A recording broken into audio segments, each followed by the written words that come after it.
Bursa Malaysia Bhd's latest quarterly earnings slumped some 14% as it made less from the securities market.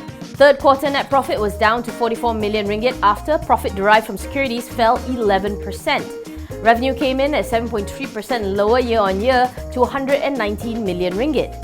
The company did not propose a dividend. Going forward, Bursa is expecting the securities market's performance to continue to be influenced by both global and local economic and market developments. But domestic liquidity should help prop up the equity market given the country's resilient and strong economic fundamentals. The stock market regulator also expects its Islamic securities exchange platform, the Bursa Malaysia I, to attract a wider pool of both domestic and foreign investors.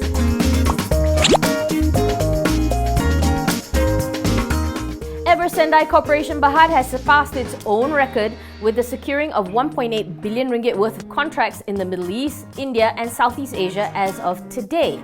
The deals include the Royal Atlantis in Dubai, the Al Waqar Bypass in Qatar, the Rupa Renaissance in Mumbai, the New States Courts in Singapore and the Sino Hydro Jima project in Malaysia.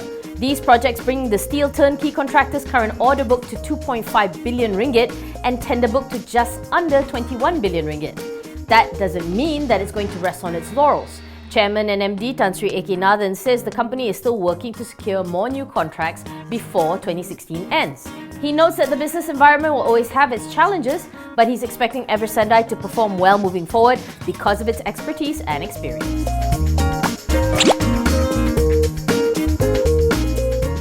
The Finance Ministry confirms that a new bank is now the custodian of 940 million ringgit worth of assets owned by 1MDB through its subsidiary Brazen Sky Limited. This after BSI Bank Singapore, which had previously guarded the aforesaid assets, had its operations shut down due to suspicious transactions related to the troubled state fund. However, when pressed by PJ Utara MP Tony Pua to reveal the name of this new custodian, the ministry sidestepped his question.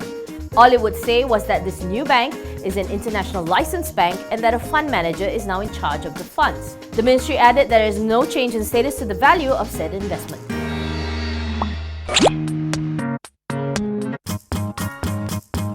Ministry of Finance Secretary General of Treasury Tan Sri Muhammad Irwan Serigar Abdullah has refuted opposition MP Tony Pua's claim that non-financial public corporations or NFPC deficit is the biggest time bomb to the Malaysian public finance, a statement that went viral on social media.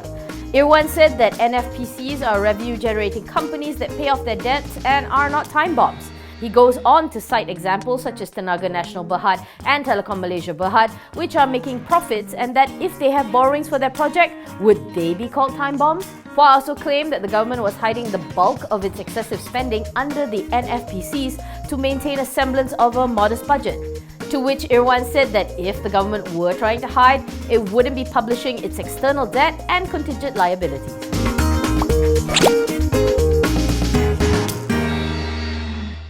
As people continue to digest Budget 2017, Telekom Malaysia Bhd said that it would upgrade broadband speed in phases starting from next year.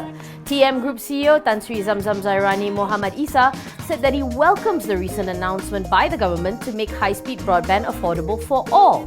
Under Budget 2017, it was announced that effective Jan 2017, fixed-line broadband service providers would offer higher speeds but at the same price. Named the Broadband Improvement Plan, it would initially benefit TM's home customers in the high-speed broadband and suburban broadband project areas. However, TM CFO Datuk Bazlan Osman said that it would not impact the group's capex and that average revenue per user is expected to remain the same.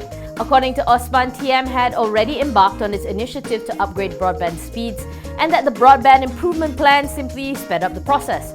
Currently, TM has more than 2.37 million broadband customers, of which over 900,000 use Unify.